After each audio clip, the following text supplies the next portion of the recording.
מדינת ישראל היא מדינת חוק. אזרחי ישראל כולם מחויבים לכבד את החוק. אנחנו לא נקבל התפרעויות, לא ברמת הגולן ולא ביהודה ושומרון.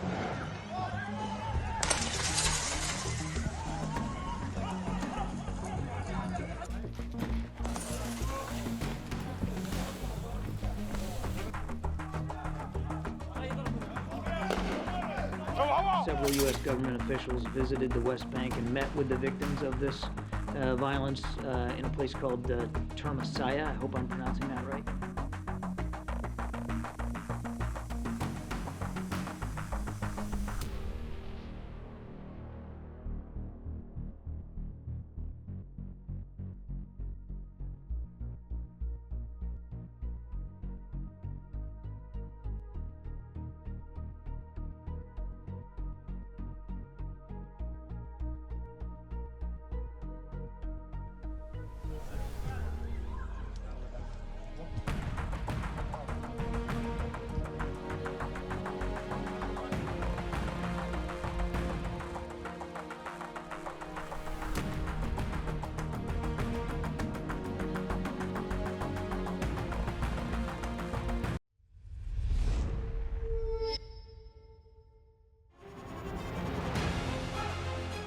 Email exchanges from inside the BBC, they talk about the risk of violating Indian laws.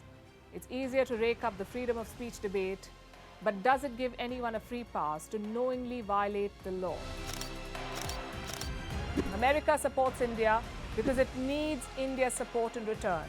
And India is working with the US because it suits India's interests. This is how geopolitics works. Last night, he diffused a crisis with his defense minister. But today, Netanyahu was confronted with a new problem. His cabinet seems to have rebelled against him. The UK is looking at the Indian subcontinent to fill its coffers. That India seems to be negotiating from a position of power, like a partner and not a former colony.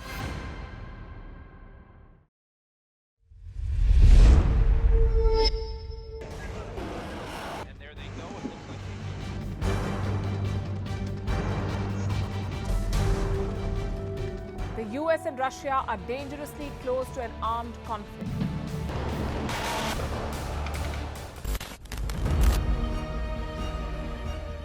This year, 2023, New Delhi will be the capital of global diplomacy. For a country as diverse as ours, with 88% of the population illiterate, it was a very big deal to write a constitution, and that too, the world's largest.